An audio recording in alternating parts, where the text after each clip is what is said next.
Thank you and good evening once again.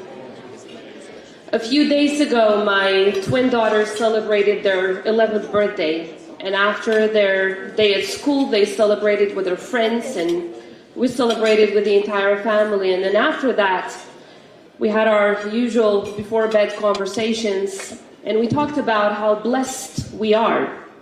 Blessed that they are the very first generation in the history of the existence of our nation, the very first generation of children of Kosovo to be able to go to bed without the sound of firearms and shelling. The very first generation ever to be able to freely go to school.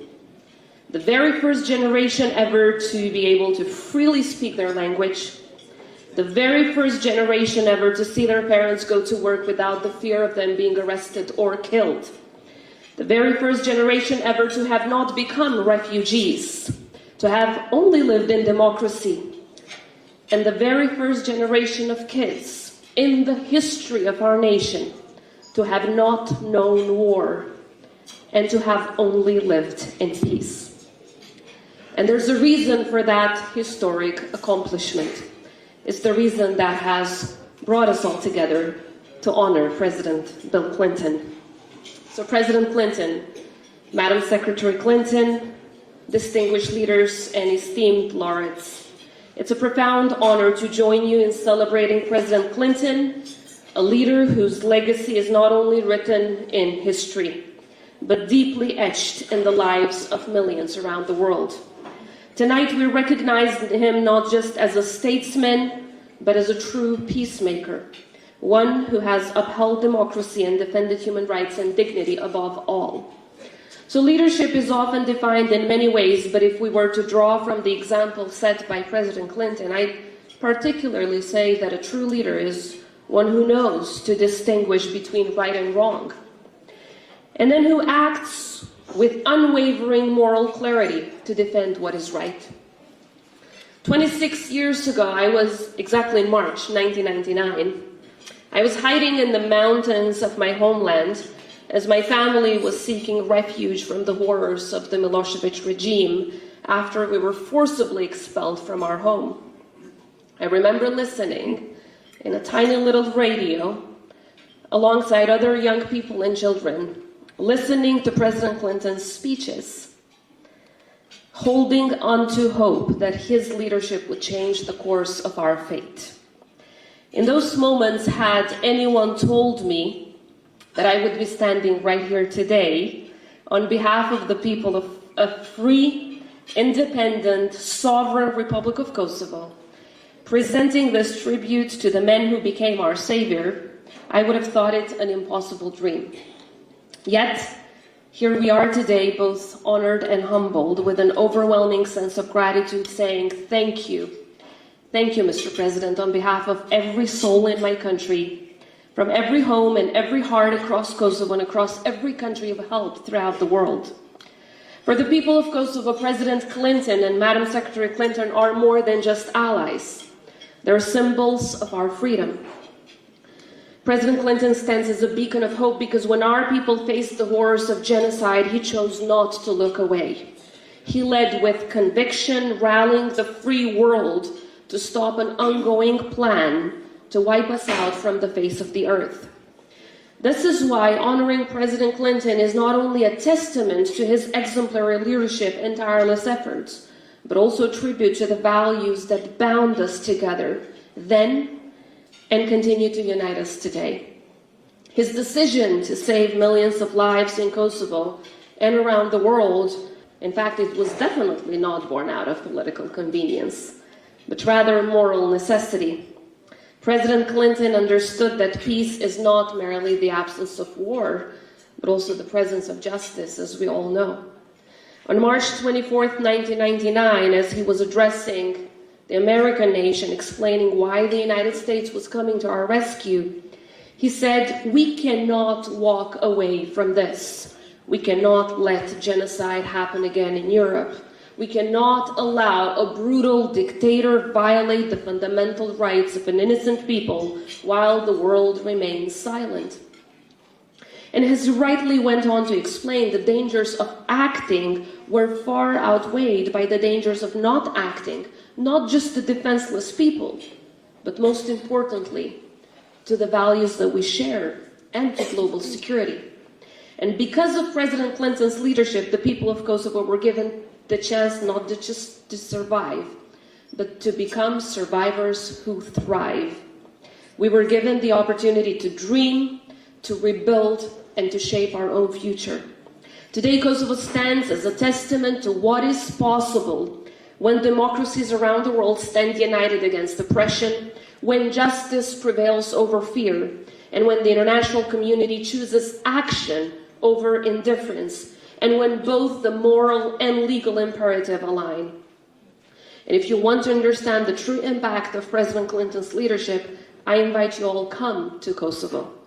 The children who were once forced to hide in the mountains and then ended up in refugee camps now walk freely to school, carrying books instead of the burden of war.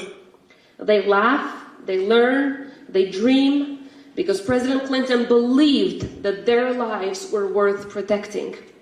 Today, a new generation in Kosovo grows up not knowing the sound of the shelling, but the sound of opportunity. They may never meet the men who saved their future, but they will inherit the world he helped make possible. Today, every free child in Kosovo is a living proof that he made the right choice. Today, the free Republic of Kosovo is the most democratic country in our region and the most pro-American nation on earth. And that is another testament to that right choice. President Clinton's support for Kosovo was always a reflection of the values that define the American people. From the very beginning and throughout the years, that support transcended party lines. It was embraced by leaders across the political spectrum, Democrats and Republicans alike, because the cause of Kosovo is the cause for freedom, justice, and democracy. And today, Kosovo is an extension of those same values. But President Clinton's legacy as a peacemaker extends far beyond Kosovo, as you can see from all of us here on stage tonight. He played a pivotal role in bringing an end to the genocidal war in Bosnia and Herzegovina, negotiating the Dayton Agreement that secured peace after years of unimaginable suffering. He was instrumental in the Good Friday Agreement, helping to transform decades of conflict in Northern Ireland into a path towards reconciliation. He championed self-determination for the people of Timor-Leste, and he worked tirelessly to bridge divides in the Middle East, always believing that diplomacy, dialogue, and determination could overcome even the most entrenched conflicts. And of course, while doing all of this, he was lucky enough, and we were all lucky enough, to have Secretary Clinton, Madam Hillary Clinton, who proved to be one of the reasons for inspiring, I would say, also President Clinton's good job and good deeds around the world, and for doing all of these amazing things for humanity. And I would say becoming the moral compass during some of the most challenging years that the world faced. Initially as First Lady of the United States and later as Secretary of State, Madam Secretary, you stood by us in our journey, making sure that the people of Kosovo are not only free and sovereign, but also strong, prosperous, and ready to give back in defending our shared values as true allies of America. So from the bottom of our hearts, thank you to you too, Madam Secretary. Ladies and gentlemen, today we honor President Clinton as the peacemaker of the century, not just for the agreements signed, but most importantly for the lives saved. Not just for the wars ended, but most importantly for the futures secured. Mr. President, thank you for your courage, your humanity, and your unbreakable belief that even in the most difficult times, peace is possible. This is a recognition and an appreciation.